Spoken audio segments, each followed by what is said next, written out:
Hello, growers. Looking to turn your homestead into a profitable business?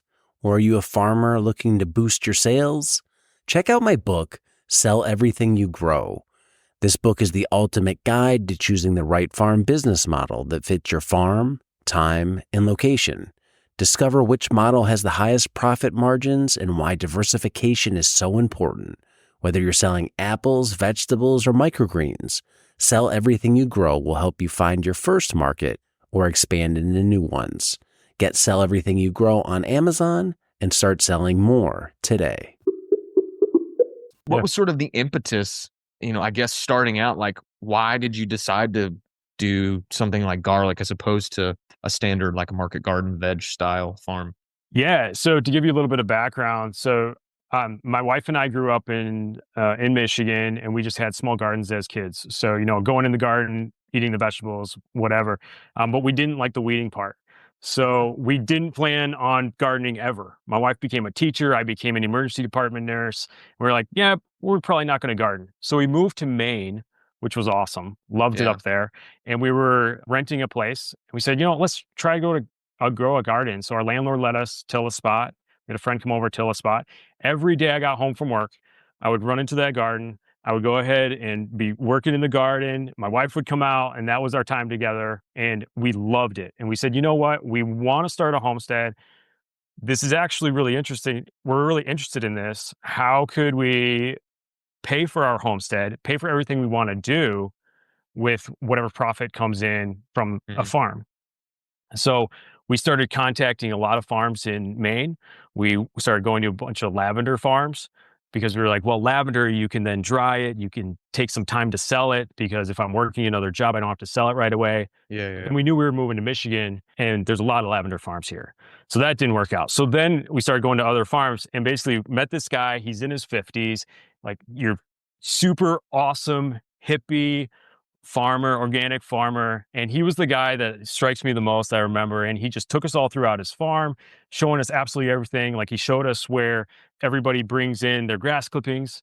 And he was like, hey, man, so when I know that this compost is ready and it doesn't have herbicides in it, is I plant my tomato seedlings. If the tomato seedlings flourish, Mm. then I know that it's ready for me to put it on my, in my hoop houses or in my fields. And so he was just showing us little things. And then he brought us to the garlic.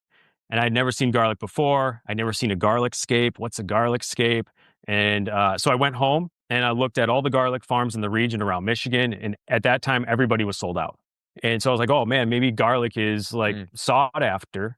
And the next summer, we visited another farm in Maine, and he had music, porcelain variety of hardneck garlic, Georgian fire, and Russian red. And we bought those from him, those 25 pounds total, and we planted it in 2017. And then it just kind of went from there. So we didn't start selling at markets, and we can go into that, but we didn't start selling at markets till 2019. And we started super, super small. We bootstrapped it all. We always said we're never going to pull loans. We have a home mortgage, but that's it. Everything else Mhm. we're bootstrapping. So And so other than just kind of the uniqueness of garlic and, like you said, not having to weed, I yeah. I would say realistically, it's probably not having to weed as much. For you, like, what are some of the big draws of kind of letting garlic be the main driver of the business for you? Yeah. So what I really like about it is when things are slowing down. So I love garlic, first of all. That's kind of Yeah. why Oh, we yeah. got into it. So who doesn't? Well, some people don't, but when things are slowing down in the fall, we plant garlic, right? So we have our busiest time in October when we're planting our garlic. We planted 30,000 heads of garlic last year. And then come spring, and we mulch it with oat straw, which actually winter kills up here in Michigan. So we don't do really any weeding at all. Awesome. And we've got a rotation of oats and peas, going into a tough grass, going into garlic, and we could talk about that if we want to. But basically, then in the springtime, we're just fertilizing a little bit, and then July we hit it really hard. But it's like super hard. I take the time, we harvest, we dry it, and then we move through and make products out of it. But it was one of those things that I don't have to be in the field every day.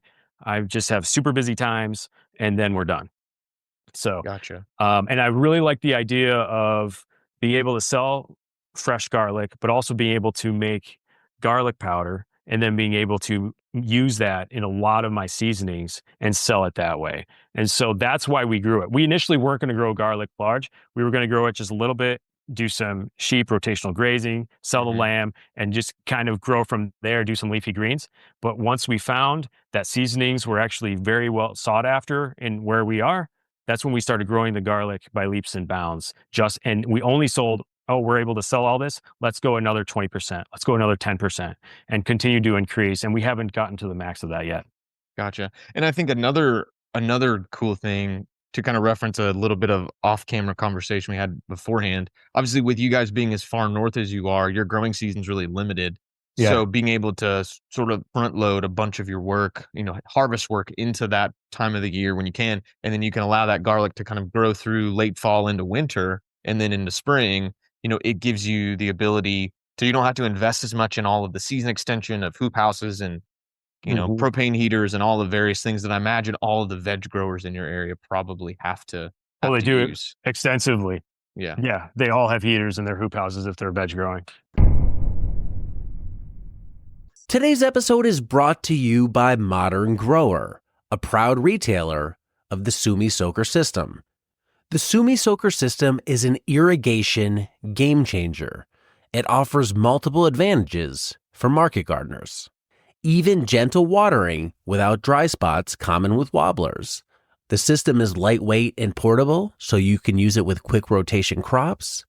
It's low maintenance with no parts to break or clog.